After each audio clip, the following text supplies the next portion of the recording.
Hello everyone, welcome to another video. Today we're talking about Bristol meta. I'm about 2 weeks late here, but better late than never.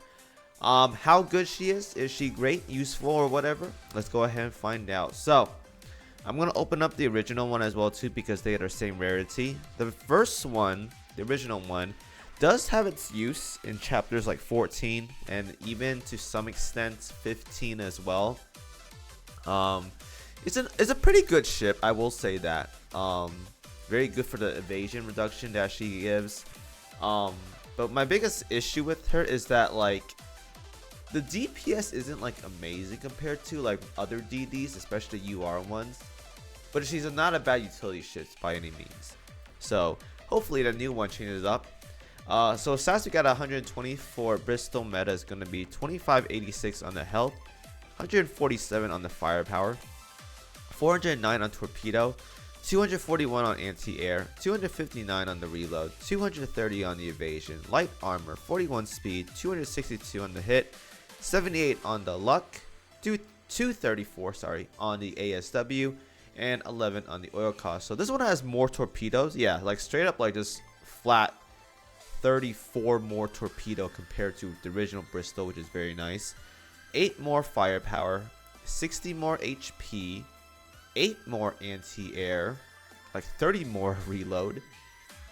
Just like higher stats across the board. I don't think she has anything lower.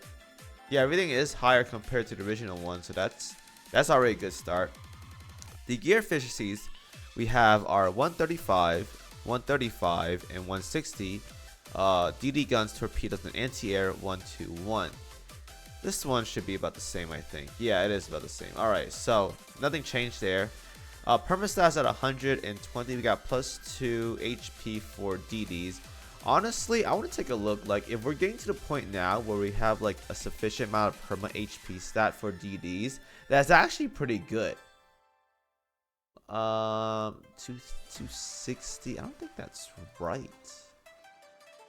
Oh, it is 260. Wow, that's crazy. Well, all right then. Let me just do like a level 1 one just in case. Actually, level 1s don't get that, I believe. It has to be max limit break. Alright, Tanakazi. 260. Okay, well, I have 260. There might be like 300 out there.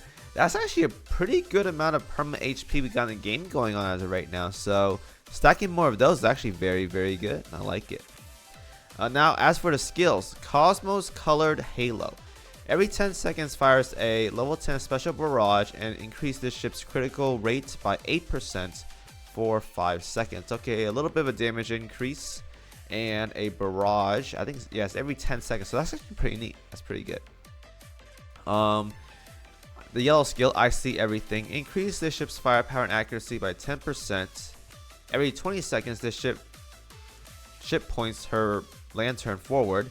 Illuminate enemies suffer 10% reduced evasion for 10 seconds.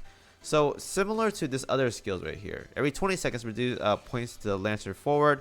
Illuminate enemies have their evasion reduced by 10%. But this one right here is it's the same thing, but she gets a stat boost.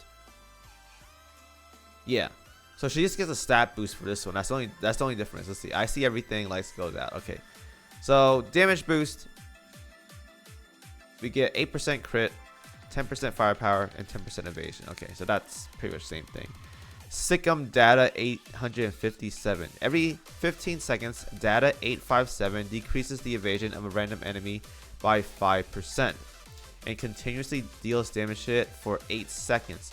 As long as that enemy is on the field, increase this ship's damage dealt by 10% and decrease her damage taken by 10% as well. So we got 10% right here and then 5% over here.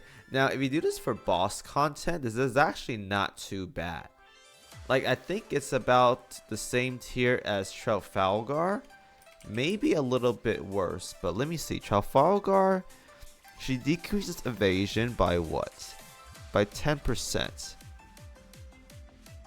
So this is actually better than Tralfalgar's. The issue is, like, once again, I think Tralfalgar does more damage compared to Bristol meta. But I would say she's like a SSR version of Tralfalgar. Like if you guys don't have her, and Bristol meta is actually really good. Like you can use Bristol meta against Bristol meta, and this is actually a viable option right here because she decreases the enemy's evasion by essentially like up to 15%, which is going to help out your battleships a lot for DPS and your vanguards as well too. So this is actually a pretty good ship to be used against. There's a rare case where the ship that you get is good against the ship that you're going against, unironically. So I would say she's like a budget Tralfalgar right here. Not as much damage, but definitely has a really good reduced rate for evasion, which is very good for enemies that are light armor focused, like DDs, light cruisers, stuff like that. And then Cinders of Hope, Bristol, every 10 times this ship fires her main guns, fires a special barrage. So 2 barrages, some self buffs, 5% more evasion decrease. That is the changes of Bristol meta compared to just Bristol. I don't think Bristol has anything else that's different right here.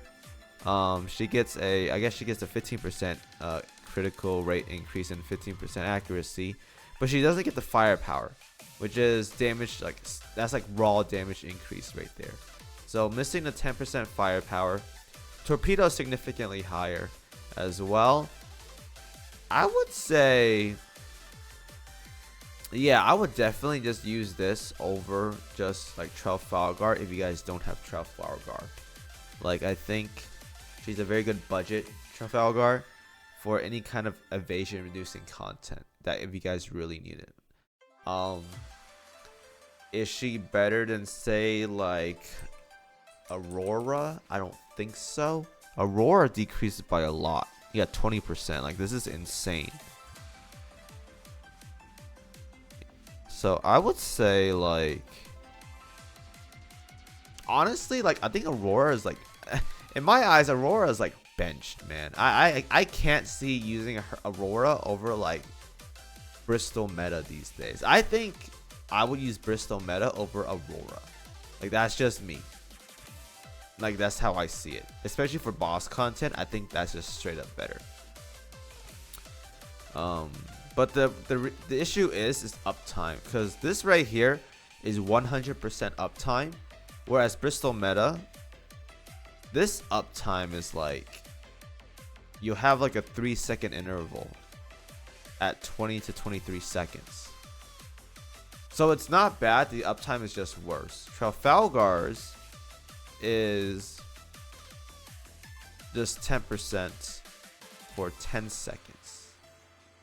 And then that's every time flagship does a main attack. So if you have like GVB, this is actually very good. Yeah. Yeah, I would say I think Aurora is still better than her. But I think she's like, if you can attack within that 20-second to 23-second window, this is actually not too bad. I think this is a pretty solid utility ship by any means. But yeah, this is actually not a bad ship. So if you guys don't have any kind of debuffer for evasion, go ahead and grab her, level her up, and enjoy her for boss content. So that's all I gotta say for this video, guys. Thank God for watching as always, and I will see you guys in the next one. Peace out.